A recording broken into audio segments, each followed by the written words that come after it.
ഞാനിപ്പോൾ മഡ്ഗോണിലുള്ള ഒരു ലിക്കർ ഷോപ്പിലാണ് വന്നിരിക്കുന്നത്. ഞാൻ ഓൾറെഡി വേറെ ലിക്കർ ഷോപ്പിൻ്റെ വീഡിയോ പോസ്റ്റ് ചെയ്തിട്ടുണ്ടായിരുന്നു, അത് നിങ്ങൾ കണ്ടിട്ടുണ്ടാവുമെന്ന് ഞാൻ വിചാരിക്കുന്നു.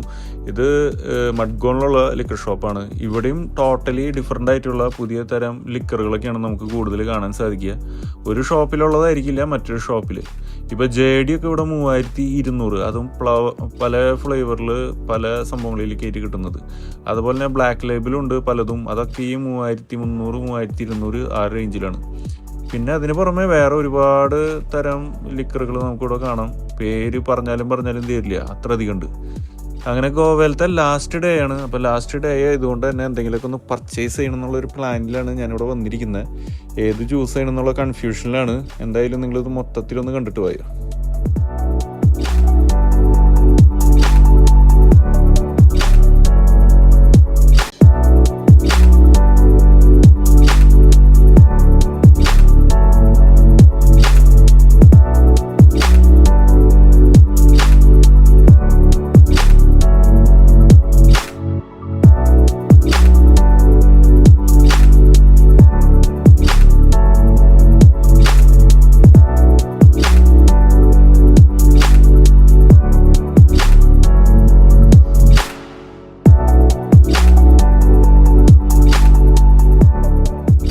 ഇവിടെ സിഗ്നേച്ചറൊക്കെ 2 ലിറ്ററിൻ്റെ കാണാം. അത് ഏതാണ്ട് 900 രൂപയ്ക്കാണ് വരുന്നത്. അതേപോലെ തന്നെ ഐക്കോണിക്, അത് 900 രൂപ. റോയൽ ഗ്രീൻ വിസ്കി, ഇതും ഒരു 900 രൂപ റേഞ്ചിലാണ്. 2 ലിറ്ററാണ് കേട്ടോ, 2 ലിറ്റർ. അടിപൊളി സാധനമാണ്.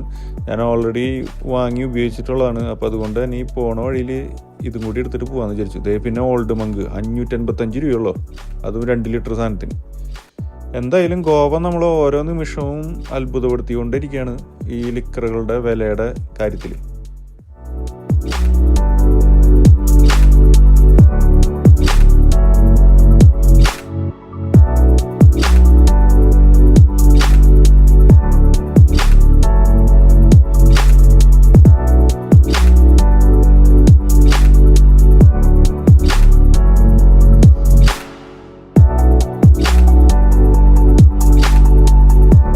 ഈ കാണുന്ന കുപ്പികളൊക്കെ ഏതാണ്ട് 5000, 5500, 20000, 25000 അങ്ങനത്തെ റേറ്റിലേക്കാണ് വരുന്നത്. പിന്നെ അതുപോലെ തന്നെ ഒരുപാട് വൈൻ, അതായത് വൈന് മാത്രമായിട്ട് ഇവിടെ ഒരു റൂം അവർ അറേഞ്ച് ചെയ്തിട്ടുണ്ട്. ഡിഫറെൻറ്റ് ടൈപ്പ് ഓഫ് വൈൻസ്, അതുപോലെ തന്നെ ഷാമ്പെയിൻസ്. അത് റേറ്റൊന്നും ഞാൻ നോക്കിയില്ല, കാര്യം വാങ്ങാനുള്ള പ്ലാനൊന്നും എനിക്കുണ്ടായിരുന്നില്ല. വൈൻസ് ഇഷ്ടപ്പെടുന്നവർക്ക് ഏതൊരു ഗോവയിലുള്ള ലിക്കർ ഷോപ്പിൽ പോയാലും ഒരുപാട് തരം ഐറ്റംസ് കിട്ടും. പിന്നെ അതുപോലെ തന്നെ ഈ 715 രൂപയ്ക്ക് നമ്മൾ കാണുന്നത് സ്മിർനോഫാണ് 1 ലിറ്റർ. അതുപോലെ തന്നെ ഒരുപാട് സാമ്പിൾ ബോട്ടിലുകളൊക്കെയാണ് നമ്മൾ ഈ ഷോക്കേസിൽ ഇവർ അറേഞ്ച് ചെയ്ത് വെച്ചിരിക്കുന്നത്. ഞാനപ്പോൾ അതിൽ ഇതുവരെ ട്രൈ ചെയ്യാത്ത ഒരു ഐറ്റം തന്നെ എടുക്കാമെന്ന് വിചാരിച്ചു. അതിലത്തെ മെയിൻ സാധനമാണ് സ്മിർനോഫിൻ്റെ തന്നെ 2 ഫ്ലേവറുകളാണ് എടുത്തിട്ടുള്ളത്, മാംഗോയും പിന്നെ ലെമണും. അതുപോലെ തന്നെ ടീച്ചേഴ്സ് എന്ന് പറഞ്ഞിട്ടുള്ള വേറൊരു സംഭവമുണ്ട്, അതും എടുത്തിട്ടുണ്ട്. അപ്പോൾ അതൊന്നും ഇതുവരെ ട്രൈ ചെയ്യാത്ത ഐറ്റമാണ്. പിന്നെ റോയൽ ഗ്രീൻ, അത് പിന്നെ എന്തായാലും വേണമല്ലോ. അങ്ങനെ ഇത് കച്ചവടമാക്കി ഞാനിവിടെ നിന്ന് ഇറങ്ങാനുള്ള പ്ലാനിലാണ്. അപ്പോഴാണ് പെട്ടെന്ന് ആ ഷെൽഫിൽ വേറൊരു സാധനം കണ്ടത്. ഇത് 79,000-ൻ്റെയും 3 ലക്ഷത്തിൻ്റെയൊക്കെ കുപ്പിയാണ്. ഇതൊക്കെ വെറുതെ ഒരു ഡെമോക്ക് വയ്ക്കാന്നല്ലാണ്ട് ഇതൊക്കെ വാങ്ങി ഉപയോഗിക്കുന്നവരുണ്ടോ എന്നുള്ളത് എനിക്ക് സംശയമാണ്. അങ്ങനെ പോകുന്ന വഴിയിൽ കണ്ടതാണ് ഈ ഒരു ഗോവയിലെ ഒരു ഗ്രൗണ്ട്. അതിങ്ങനെ ചുമ്മാ നോക്കി നിന്ന് സമയം കളയാണ്. കാര്യം എന്ന് വെച്ച് കഴിഞ്ഞാൽ ട്രെയിൻ എത്താൻ ഇനി ഒരുപാട് ലേറ്റ് ആവും.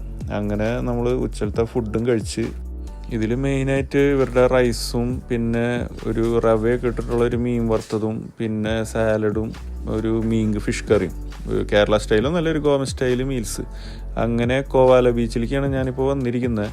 ഈ ബീച്ചിനെ കുറിച്ച് എനിക്ക് പ്രത്യേകിച്ച് ഒന്നും പറയാനില്ല. എന്താ കാര്യം എന്ന് വെച്ച് കഴിഞ്ഞാൽ അവിടെ ഒരു പട്ടിക്കുഞ്ഞില്ലാത്തൊരു ബീച്ചാണ്. അപ്പോൾ അതുകൊണ്ട് അവിടെ നിന്ന് സമയം കളയേണ്ടതെന്ന് വെച്ചാൽ നേരെ മഡ്ഗോൺ റെയിൽവേ സ്റ്റേഷനിൽ വന്ന് ഇവിടെ നിന്ന് പോസ്റ്റ് അടിക്കാമെന്ന് വിചാരിച്ചു.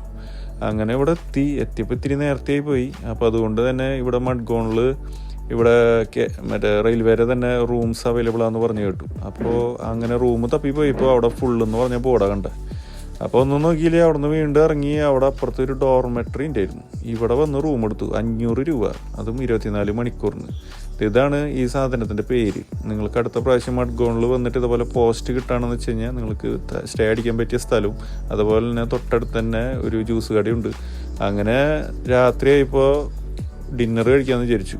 എനിക്കിവിടുത്തെ ഫുഡുകളൊന്നും പിടിക്കാത്തതുകൊണ്ട് ഞാൻ കൂടുതലും മസാല ദോശയാണ് കഴിക്കുന്നത്. അങ്ങനെ ഡിന്നറും കഴിച്ച് നേരെ റെയിൽവേ സ്റ്റേഷനിലെത്തി. അപ്പോഴാണ് നമ്മളുടെ ട്രെയിൻ ഒരു 2 മണിക്കൂർ ലേറ്റായിട്ടാണ് വരുന്നത്. അപ്പോൾ അവിടെ തേരാപ്പാരയൊക്കെ നോക്കി നിന്ന് കൊടിമരത്തിൻ്റെ മേപ്പോട്ടൊക്കെ നോക്കി താഴ്ത്തിക്കൊക്കെ നോക്കി അങ്ങനെ സമയം കളഞ്ഞപ്പോഴേക്കും ട്രെയിൻ എത്തി. അങ്ങനെ ഗോവൻ ട്രിപ്പും അവസാനിച്ചു. അപ്പോൾ ഇനി അടുത്ത പുതിയൊരു സെഗ്മെൻറ്റിൽ നമുക്ക് പുതിയ വീഡിയോസ് ആയിട്ട് കാണാം.